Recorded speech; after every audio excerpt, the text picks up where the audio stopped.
1장 16절입니다.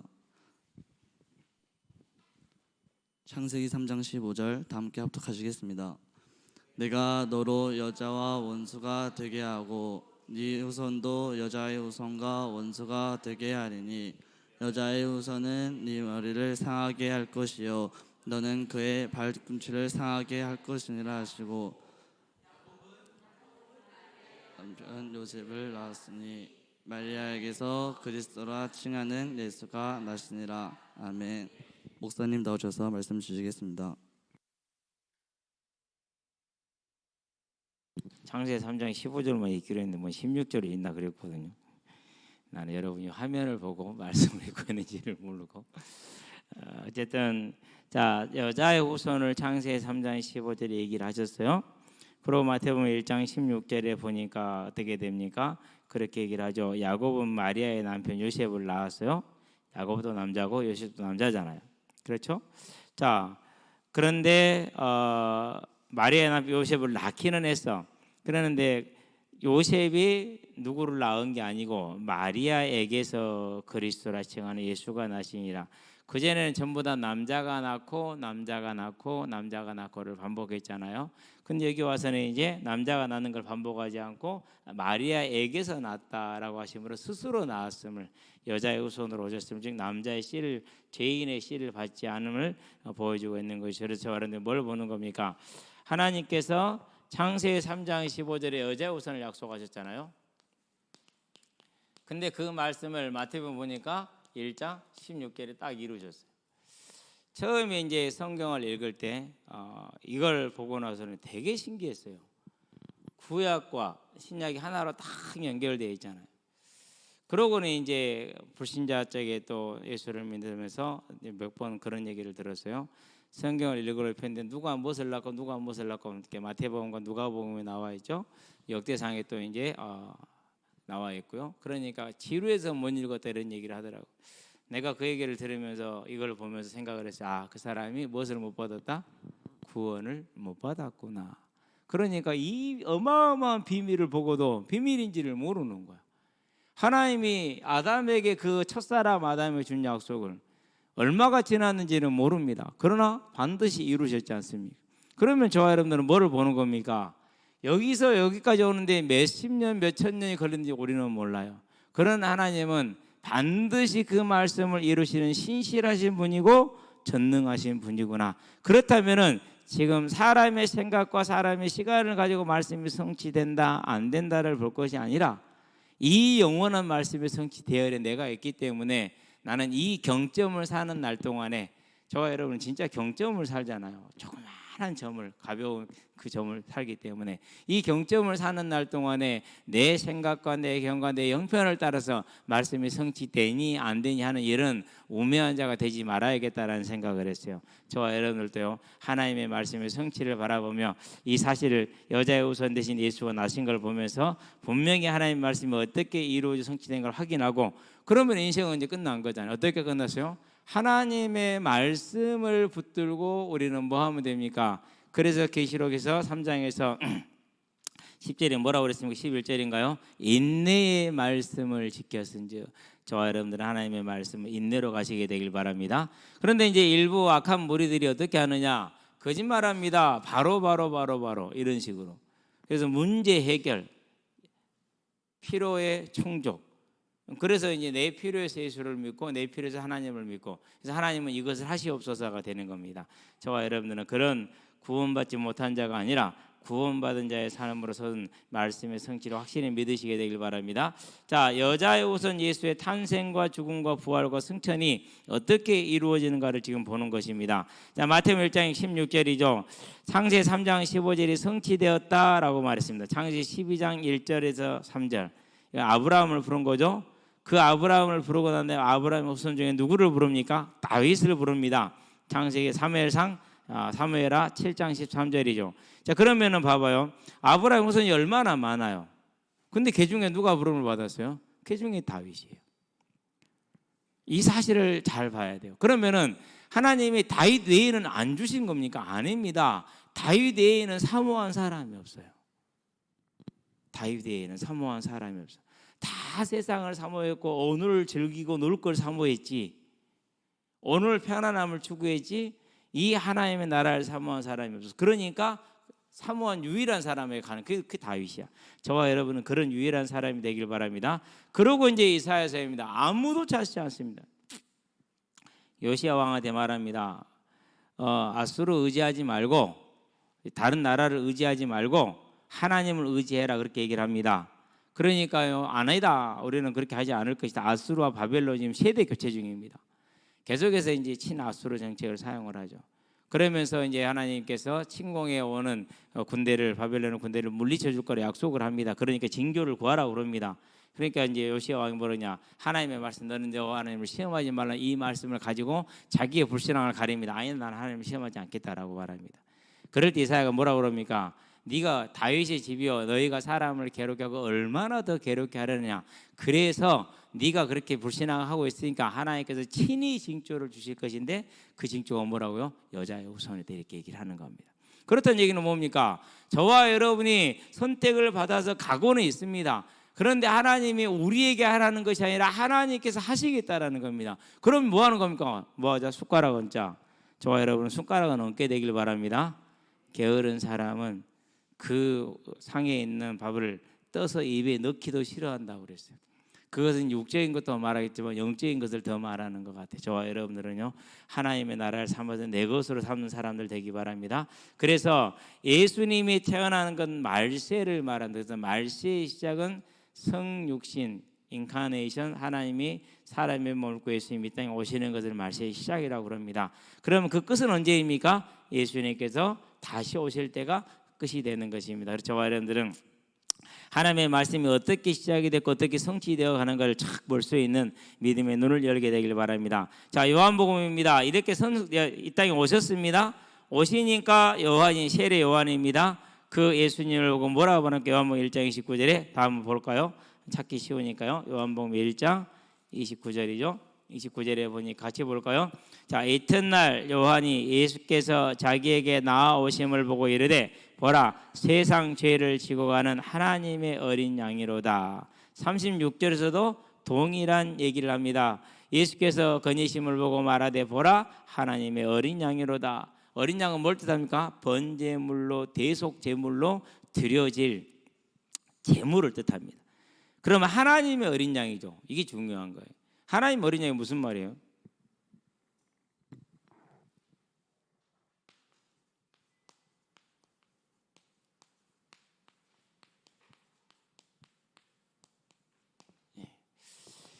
우리가 이걸 이제 조금 생각을 깊이 해봐야 돼요. 자, 일단 일반적인 제사를 봅니다.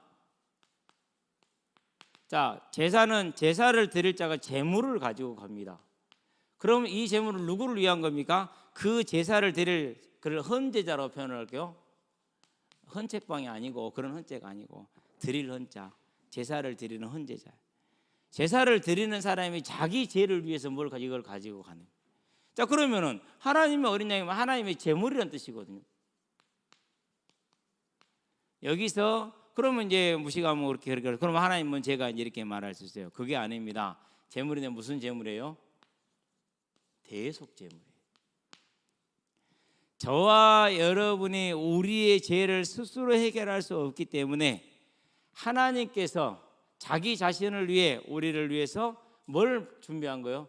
대신해서 죄값을 지불할 대속 제물을 준비했어요. 그래서 하나님의 어린 양이다, 하나님의 대속 제물이다, 이렇게 보면 됩니다. 그러면은 자, 하늘 보좌를 버리고, 빌립보서 2장 6절 7절에 보니까 하늘 보좌를 버리고 종의 형체를 가지셨잖아요. 그러면 그 예수님의 성육신은 뭘 말하는 것입니까? 낮아지심을 말합니다. 하늘 보좌를 버리셨으니까요. 그래서 예수 믿는 자들은 낮아지는 자들이다라고 말합니다. 예수를 닮아야 되니까. 자, 그러면은 이 성육신으로 자기를 낮아지고 자기를 제물로 드렸잖아요. 그렇죠?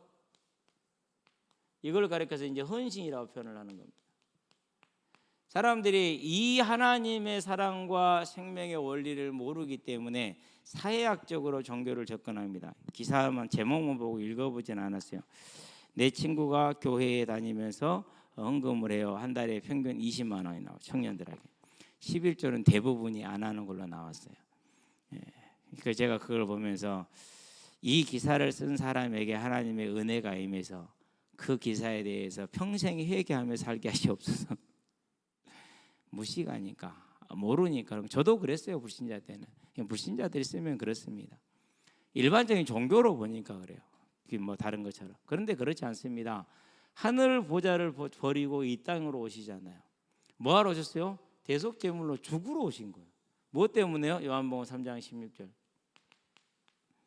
예. 많은 사람들이 그럽디다. 왜 하나님은 나를 이렇게 어렵게 하시느냐? 왜 하나님 나를 사랑하지 않으시냐 그럽니다. 대단히 자가당착적인 그런 말입니다. 제가 살다 보면은요, 항상 자기는 의롭고 자기 주변에 있는 사람들이 항상 잘못했다고 하는 그런 사람들이 있어요. 그런 사람의 삶은 반드시 실패하더라고요. 그러는데 정말로 답답하거든요. 자기가 한 것은 절대로 몰라요. 아니, 하나님께서 자기 아들을 이렇게까지 내어주시고 사랑하셨는데 이 증거가 있는데도 불구하고 자기가 생각하는 작은 소원, 자기가 생각하는 작은 문제, 그거 해결 안 해준다고 그런 소리 얘기를 해요. 그런 걸 뭐라고 그래요? 속 좁은 빈대 같다고 말하는 거예요. 저와 여러분 그런 속 좁은 빈대가 되면 안 돼요. 우리는 어떤 문제와 환경과 어려움이 있다 할지라도 하나님이 나를 향한 이 사랑, 증거가 있잖아요. 그게 누구? 예수님이잖아요. 절대 잊어버리지 마시게 되길 바랍니다. 하나님이 아담에게 했던 그 약속을 이루시기 위해서 2000년 전에 이 땅에 친히 예수님을 이 땅에 보내신 것입니다. 얼마나 우리는 그걸 감사해야 됩니까? 그러고 이제 오셨는데 어떻게 가십니까? 그냥 가시지 않습니다. 마태복음 26장에 보니까 가룟 유다가 배반을 합니다.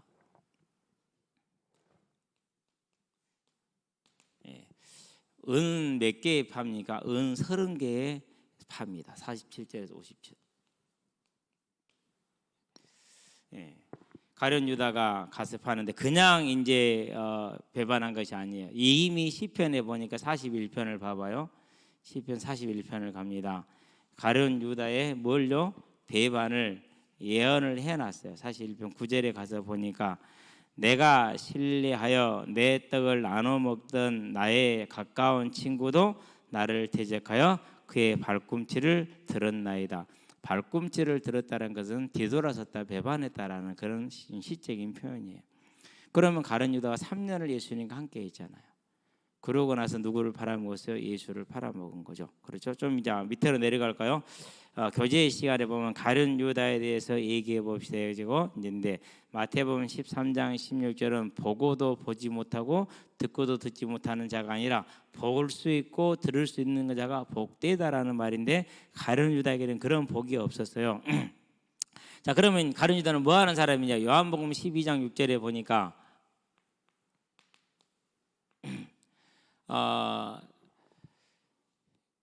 창녀죠. 그 동네의 창녀. 이 창녀가 향유를 가지고 왔어요. 시집 갈 때 제일 큰 지참물 중에 하나예요. 3천만 원 정도예요. 오늘로 300데나리오면 3천만 원 정도 돼요. 오늘 가치로 치면은 작은 것은 아니죠. 그렇죠? 작은 건 아니에요. 근데 그걸 깨뜨렸어요. 그래가지고 예수님의 발에 붓고 그리고 그 예수님의 발을 자기 머릿결로 씻겼죠. 이제. 그러니까 가룟 유다 보고 열받았어요. 야, 그걸 왜 발에다 부숴버리냐. 팔면 300데나리온 받으면 가난한 사람들한테 얼마나 우리가 나눠줄 수 있겠냐. 3천만 원이면 구제 많이 하잖아요. 그렇죠? 그런데 예수님이 가룟 유다한테 가만둬라 그렇게 얘기를 하면서 하는 말이 뭐 기록이 어떻게 되냐. 저는 돈깨를 맞고 그 돈깨에서 돈을 훔쳐가는 자라 그랬어요. 횡령죄, 횡령. 그러니까 예수님과 무리들이 쓰는 비용을 총무라, 총무, 담당 총무. 그러는데 거기서 돈을 횡령하는 사람, 그게 가룟 유다야. 뭐가 없는 거죠? 그러니까 생명의 은혜가 없는 가장 불쌍한 사람이죠. 그게 돈을 사랑했어요. 그래서 이제 마태복음 26장 14절에 16절에 보니까 얼마 줄래? 30냥 줄게. 오케이, 사인을 보내고 그러고 이제 30냥을 받고 팔 기회를 지금 엿보고 있는 중입니다. 누가복음 22장입니다. 이걸 뭐라고 말했냐? 22장은 볼 필요가 있어요. 누가복음. 자, 요한복음을 펴면 바로 살 수가 있잖아요. 누가복음 22장 3절에 뭐가 들어갔더라고요? 떡을 받고 난 후에 자 22장 3절. 열둘 중에 하나인 가룟이라 부르는 유다에게 뭐가 들어갔다? 사탄이 들어가니 그렇게 나옵니다. 예, 그것이 이제 요한복음 13장에서 떡을 받고 난 후에 들어갔다라고 나옵니다. 요한복음 6장 62절 71입니다. 자, 우리 12명 중에 한 사람은 마귀다라고 말합니다. 누구를 가리켜서 말한 거죠? 가룟 유다를 가리켜서 말하는 것입니다. 그러고 나서 이제 떡을 받은 후에 귀신이 들어간 것이 사단이 들어간 것이 13장 26절 27절인데 요한복음. 그런 다음에 마태복음 26장에서는 이제 6월절에 직접 예수님을 지명해서 이제 잡혀가게 만듭니다. 26장 19절 27절이죠. 자, 그러고 나서 예수님이 정죄당함을 보고 요한이 이제 가룟 유다가 마음의 양심의 가책을 느꼈어요. 그래도 뭐 조금은 인간적인 부분이 있었는가 봐. 자, 그러면 뭐 해야 됩니까? 그러면 회개를 해야 되잖아요. 그렇죠? 근데 회개를 하는 것이 아니라 은을 이제 제사장한테 가서 던져줍니다. 던져버렸어요. 30개 은을 받았잖아요. 그걸 던졌어요. 그러고 나서 이제 어디로 갑니까? 이제 혼자 들러가서 자살을 합니다. 목을 매서. 근데 죽은 시체를 아무도 거두어서 장사를 지내지 않았어요. 그럼 시체가 계속 달려 있잖아요. 그럼 제일 먼저 어디가 썩죠? 창자가 제일 먼저 썩죠. 그래서 그것이 이제 터져서 흘러나왔어요. 그래서 사도행전으로 갑니다. 사도행전에 보니까 몇 장입니까? 이제 제자를 뽑는 장면인데 사도행전 1장 18절이죠. 거기서 이제 그 장면이 어떻게 되었는가를 설명을 해줍니다. 장사가 치러지지 않았다라는 증거죠. 자, 이 사람이 불의의 삭수로 밭을 사고 유다가 산 게 아니라 제사장들이 이것은 불의한 돈이기 때문에 성전에 둘 수 없다고 해서 이제 그 나그네들의 묘지로 쓰기 위해서 밭을 하나 산 겁니다. 그걸 말합니다. 후에 몸이 곤두박질하여 배가 터져 창자가 덜러 나오느니라. 왜 곤두박질 터졌어요?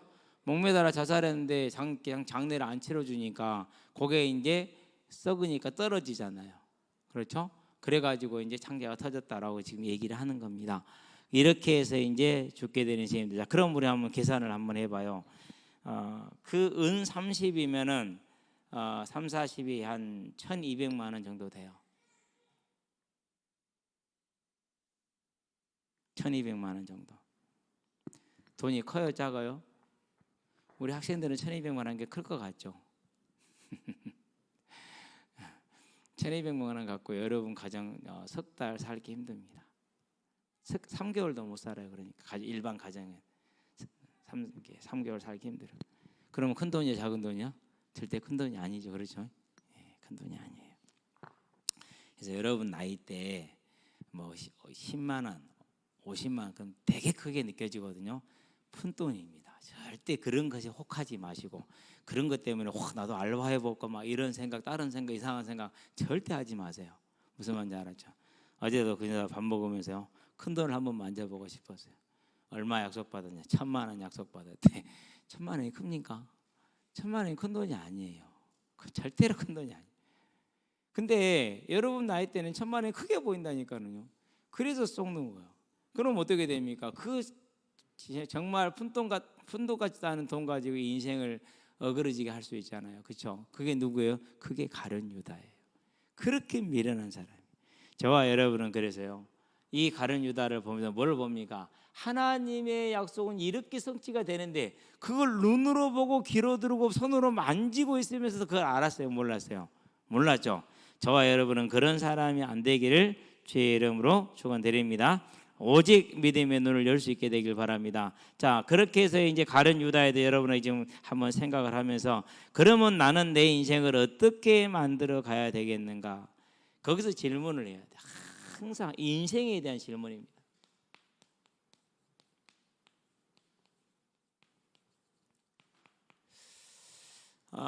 저는 여러분에게 이 길을 얘기합니다. 그 길이 가난한 삶일 수도 있고 인생이 좀 어려운 삶일 수도 있고 그래요. 그렇다 할지라도 어떤 길을 가라고요? 주님과 동행하는 길을 가시게 되길 바랍니다. 이렇게 가세요. 그러고 여러분이 이제 저처럼 60이나 70이 됐을 때 그때 이 걸어온 인생길을 보면은요, 아 정말 인생의 지혜롭게 내가 잘 살았구나라는 걸 알게 될 겁니다. 잘 살았다라는 것을. 그렇지 않은 길은 절대로 그렇지 않습니다. 여러분 절대 가룟 유다처럼 눈에 보이는 그런 것에 속지 않기를 주의 이름으로 축원드립니다. 자, 가룟 유다는 그렇게 하고 넘어가겠습니다. 자, 요한복음 12장입니다. 애언대로 십자가 죽음을 말씀하시는데, 자, 이 십자가에 달리시는 것과 무엇이 연관이 있느냐? 노뱀이 연관이 있습니다. 민수기 21장에 나오죠. 이스라엘 백성들이 가다가 물이 없다고 불평을 했어요. 길로 인해서 불평을 했어요.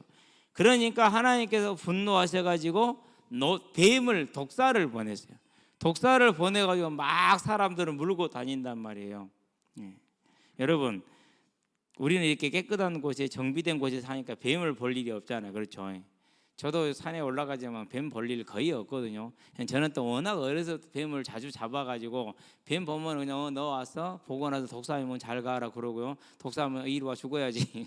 그리고 그냥 항상 그래서 손에는 뭐가 있느냐? 독사를 만나면 죽일 수 있는 도구가 항상 손에는 있어요. 항상 장화를 신고, 진드기가 뱀 때문에 항상 장화를 신고 손에는 언제든지 잡을 수 있도록 준비가 다 돼 있고, 손에 없더라도 장화 신었으니까 한 방이면 끝이요. 뱀 잡는 거 그렇게 어렵지 않거든요. 여러분 놀라잖아요. 그런데 아니 이놈 뱀이 이불 속에도 있고 찬장에도 있고 그릇에도 있고 다 있어. 내가 손을 뻗는 곳이 다 있는 거야. 그러니까 어디서 물릴지를 모르는 거예요. 제가 이렇게 산에 올라가서 뭘 주울 때 있잖아요. 그냥 절대 손 안 뻗어요. 자세하게 본 다음에, 그런 다음에 막대기를 서고 흔든 다음에, 낫으로 이렇게 한 다음에, 그런 다음에 줍지 손 안 뻗어요. 왜요? 이거 잘못 그렇게 뽑았다면 물릴 수가 있거든요. 중학교 때 친구가 밤 주러 갔고 밤 줍다가 뱀대가를 죽은 거야. 독사를. 그래가지고 뱀대가를 줬으면 어떻게 되겠어요? 당연히 물리지. 그래가지고 죽을 뻔했다니까는요. 근데 그 얘기를 들으면서 아, 나도 저럴 수 있겠구나라는 생각이 들더라고요. 그래서 지금도 그런 거 항상 기억을 하고 있거든요. 뱀들이 왔어. 독사가 물렸어. 오늘날에야 해독제가 거의 다 있어요. 일부 몇 마리 몇 종을 빼놓고는. 그런데 그때 당시에는 그래요, 안 그래요? 그냥 죽어야 돼 이제 이것은. 그래가지고 온 이스라엘 진영에 이제 뱀 몰린 사람이 가득가득, 한 집에서 한두 사람이 다 나왔네 이제. 얼마가 난리가 났겠어. 몸은 뚱뚱 부어갖고 막 고열에 시달리고 정신이 혼미해지고 이제 헛소리하고 이제. 그럴 때 백성들이 이제 막 회개할 때 모세가 기도하죠. 그러니까 하나님께서 뭘 주십니까? 이제 노뱀을 만들어서 장대에 달라, 깃발에 달라 그랬어요. 깃발에. 그래서 노뱀을 만들어 가지고요, 이렇게 이제 군 신호용 깃발에 달아서 올렸어요. 그걸 쳐다보는 자마다 뭐하리라? 살리라 그랬어요. 아니 뱀에 물을 죽게 되면 뱀 쳐다본다 삽니까? 그러잖아요. 그러면 높이 달린 뱀을 쳐다본다는 건 뭘 상징하는 겁니까? 십자가에 달린 예수를 믿는다라는 얘기. 십자가 높이 달렸잖아요. 그렇죠? 그 예수를 믿을 때 죄 사함을 받고 살 거라는 것, 그 예표를 나타내죠. 그래서 예수님의 십자가는 뭐로요? 노뱀으로서. 자, 그러면 그때 당시 이스라엘 백성들이 노뱀을 보면서 십자가를 눈치를 챘겠어요? 못 챘겠어요? 아마 제가 그 자리에 있어도 눈치를 못 챘을 것 같아요. 들었어도 거의 잘 연결이 안 될 수도 있고요. 그래서 저와 여러분들은 완성된 시대를 살고 있는 가장 복된 것을 아시게 되길 바랍니다. 그래서 예언대로 민수기 21장 4절에서 9절 말씀대로, 그리고 본인이 말씀하셨던 대로 마태복음 20장, 요한복음 3장 18장에 있는 말씀대로 달리셨어요. 그리고 이제 죽으십니다. 그런 다음에 이제 옷을 제비 벗게 됩니다. 그것이 이제 요한복음 19장 17절 18절이죠. 쭉 말씀드렸습니다. 죽기 전에 목마르다고 하십니다. 시편 69편 21절에서 그 얘기를 미리 하셨습니다. 그러고 이제 출애굽기 12장 46절은 뭡니까? 어린 양을 잡을 때 뭘 하지 못하게 합니까? 뼈를 꺾지 못하게 하죠. 그건 뭘 얘기하신 거죠? 예수님이 어린 양으로, 6월절 어린 양으로 죽으시는데 뼈가 꺾이지 않을 것이라는 것을 예표해 주기 위한 것이죠. 그래서 옆에 있는 두 강도는 다리뼈를 부러뜨려서 죽여요. 근데 예수님은 갔더니 이미 뭐였어요? 죽었어. 그래서 확인하기 위해서 창으로 옆구리를 찔러서 물과 피가 다 쏟아지게 해서 죽음을 다시 확인하는 것이죠. 그런 말씀대로 그대로 성취가 다 됐어요. 자, 그러나 요한복음 19장 30절입니다. 이제 대속의 죽음을 죽으시는 거죠. 오전 9시에 달립니다. 그건 마가복음에 잘 나와 있어요. 마가복음 15장 25, 33, 37절에 보면은 오전 9시에 달려서 오후 3시에 이제 그걸 이제 9시라고 표현을 합니다. 유대인의 시간으로는 돌아가셨습니다. 자, 오전 9시는 유대인의 제3시, 오후 3시는 유대인의 제9시 이렇게 됩니다. 자, 그런 다음에 마태복음 27장이죠. 이제 무덤에 장사되는데 어디 무덤에 장사됩니까? 이사야서 43장을 한번 가볼까요? 자, 부자와 함께 있었다라고 얘기를 하죠. 무덤에 장사될 때 그게 부자 아리마대 사람 요셉이 자기 무덤에 한 번도 쓰지 않은 무덤에 파놓기만 무덤 이제 장사를 지내는 걸 예표하는 겁니다. 열방은 모였으며 민족들이 이사야서 43장 맞는 거예요. 9절. 자, 회집하였는데 그들 중에 누가 이 일을 알려주며 이전 일들을 우리에게 들려주겠냐? 그들이 그들의 증인을 세워서 자기들의 얼음을 나타내고 뭐지? 무덤에 장사돼 구절을 잘못 쓴 것 같은데요. 아침에 봤는데 아침에 추가했는데 나중에 수정하도록 하겠습니다. 오늘도 일단은 넘어갑시다. 그래서 그때 부자와 함께 있었다라는 그 구절입니다. 그런 다음에 요한복음 19장 38절 42절에도 이제 요셉이 아리마대 사람 요셉이 이제 무덤에 장사하는 장면이 나옵니다. 그러고 그 장사를 오후에 3시에 죽었으니까 몇 시 안에 끝내야 됩니까? 6시 안에 끝내야 돼요. 6시부터는 안식일이 들어가니까. 그래서 얼마나 겁하겠어요. 여러분 장례 안 치러봤죠? 어른들은 치러봤을 거예요. 죽은 사람을 장례를 치르는 절차가 대단히 복잡해요. 염을하고 옷을 입히는 것만 해도 1시간은 넘게 걸려요. 이미 다 준비된 상태에서도. 근데 이제 갑작스럽게 죽었잖아요. 얼마나 안식일이니까 아무것도 못했잖아요. 못하잖아요. 그러니까 이제 빠르게 준비합니다. 그래서 그냥 후닥닥닥 그냥 천에 싸가지고 세마포에 싸서 그래도 고급 천입니다. 세마포면은 장사를 지냈습니다. 그런 다음에 장사를 지내고 이제 안식일이 지났습니다. 금요일 날 6시가 이제 하루가 끝났습니다. 그러면 금요일 6시부터 토요일이 시작이 됩니다. 토요일 6시에 토요일이 끝났습니다. 토요일 6시 이후부터 일요일이 시작됩니다. 3일차죠. 3일차 되는 어느 날 언제인지는 모르는데 새벽에 갔어. 새벽에부터 동이 텄어요. 가서 보니까 예수님이 안 계셔. 3일째 되는 날에 부활을 하신 것이죠. 자, 그러면은 이 부활을 뭐라고 표현합니까? 이사야서 25장 7절 8절에 특별히 8절이죠. 사망을 이기리라 하신 말씀이 그대로 성취되는데 그것을 고린도전서 15장 54절에서 그대로 인용을 하고 있다라는 사실입니다. 그래서 예수님의 부활입니다. 이게 뭐라고? 예표입니다. 그래서 저와 여러분들이 이 땅에 사는 날 동안에요, 반드시 우리의 부활의 때를 바라보고 알고 생각하고 있어요. 이걸 중심으로 저와 여러분의 삶이 이루어지게 하는, 나중에 다시 다루도록 하겠습니다. 가장 중요한 부분이죠. 자, 그렇게 부활하셨습니다. 그리고 40일간 제자들에게 그것을 보이십니다. 증거하십니다. 사도행전 1장 3절이죠. 그런 다음에 제자들이 보는 데서 하늘로 올려져 가셨어요. 얼마나 신기했을까? 그렇죠? 하늘 올라가셨습니다. 뭐 비행기 탄 것도 아닙니다. 그냥 올라가신 겁니다. 그럴 수 있습니다. 왜요? 제 4차원의 세계를 가지고 오시기 때문에 우리도 그렇게 될 것이고요. 그런 다음에 이제 올리신 다음에 마가복음 16장 19절에 보니까 어디예요? 하나님 우편이라고 이렇게 표현합니다. 이것은 다른 말이 아니라 권능을 뜻합니다. 정권을 뜻합니다. 본질을 뜻합니다. 그래서 우리가 생각하는 것처럼 왼편 오른편을 말하는 게 아니에요. 그래서 빌립보서에서 뭐라고 그랬습니까?